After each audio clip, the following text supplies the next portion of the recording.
in high-end interiors, commercial and hospitality products. So the project I am going to present here is Lalchan Jewellers. It's a silver jewelry store. It's a standalone silver jewelry store, about 5,500 square feet. It belongs to one of the oldest jeweler family there, and it's almost a 40 years brand.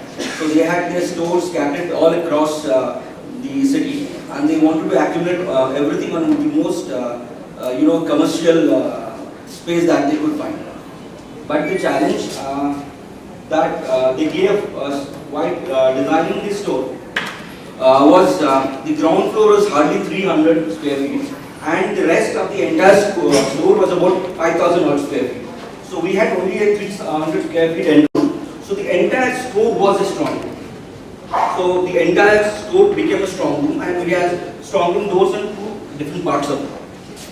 So we had very a limited scope to what we could really do in that. It was a narrow building, and since it is a very expensive retail space, so they were very clear how they wanted the place to be with the 300 square feet and 15 feet frontage area.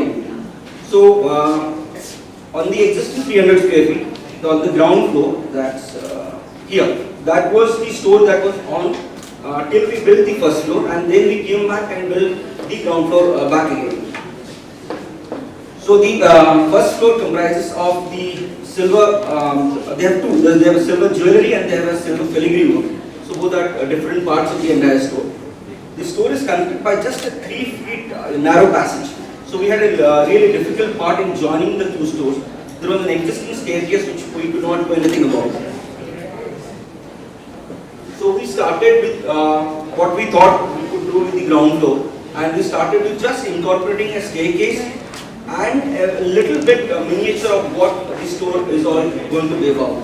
We could not incorporate a lift in the building because it is a very high running store, and having a lift would not really suffice the kind of walking that they have on a day-to-day. So we thought we could really make this staircase very interesting, make it a very floating kind of a staircase. So if you see when you enter the store, you enter, that's the first thing you see. You see a Buddha on a stone block, and then there's a staircase that goes up. So we we underlaid this staircase straight with LED lighting, so it gives a very floating effect. And the jewelers were very clear. They did not want to use any Italian marbles. There are no veneer work in the entire store. They did not want their jewelry to be really overpowering. The interior store for the jewelry.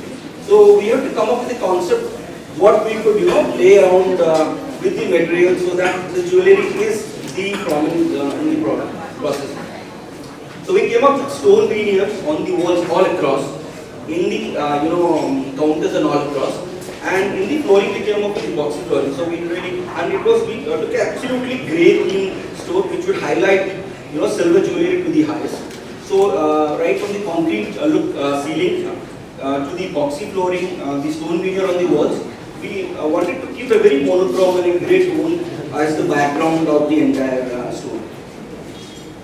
This is a picture of the entire store here, again with the great concrete look wall ceiling. Then all the shelves and niches, everything is in the stone veneer, which was a single stone veneer as the entire concept in the entire store, because we did not want the attention of the customers to move away from the jewelry.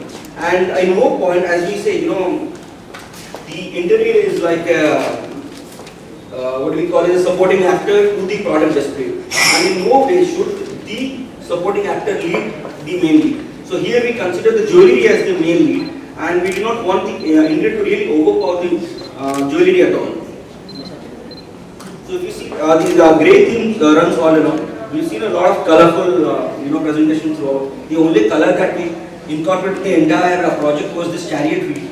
This is the actual chariot wheel from the Rath Yatra, Jagannath Rath Yatra. So the client got it from the original chariot. We hand painted it, customized it, and we put it. And we put it on an elevated surface because it's considered very holy for us. So we really do not walk in on the same road with shoes on it. This was the lifestyle section, just behind the cash counter. So just to play with a little color, we incorporated a little bluish antique polish to the furniture, so that the lifestyle section stands out from the entire silver jewelry and the silver filigree work. This is again the picture the same, antique bluish finish, and we have used little wallpaper. That's the only color that we might have in the entire store. This is again the cash counter. Just to break the monotony a little, we use Valentino marble on the cash counters and a few of the other display counters. As I told you, we had a very narrow passage connecting the two parts of the stores. So to make it interesting, we played with optical fiber lightings on the floor and the walls, and we designed this hand-cut brass butterflies that ran from the floor onto the walls, onto the ceiling, showing the path to the customers. This is again the second part of the store. Again, it's all in the grey and stone. We gave it a very raw stone edge finish. We didn't polish anything in the entire store. And for a jewelry store, we really kept the lighting at the minimum. We didn't go for a very standard format of lighting. We concentrated only on the lightings on the cash counters and on the counters and the niches. The general area was kept as dim lit. We used this flash frameless light, so we had just concentric lights all across. If you can see, we have not used a lot of lights on the ceilings at all. This is the picture of the cash counter. This is the second part. As I told you, it's a very high-end store. So we wanted to have multiple cash counters to take care of the clients. This is again one of the stone bronze. We had a little bit of bronze mirror detailing in it. What we actually took, very contemporary approach. So we followed the lines, the shapes, the forms, and we used only the stone veneer as the base material in the entire project.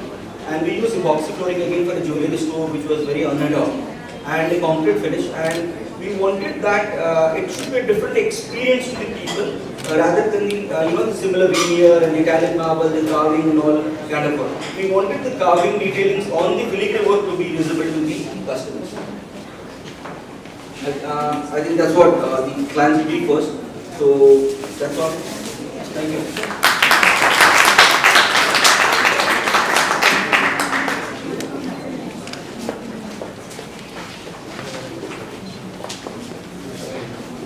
Thank you, Chirag, for the presentation. Just wanted to know, Chirag, is the experience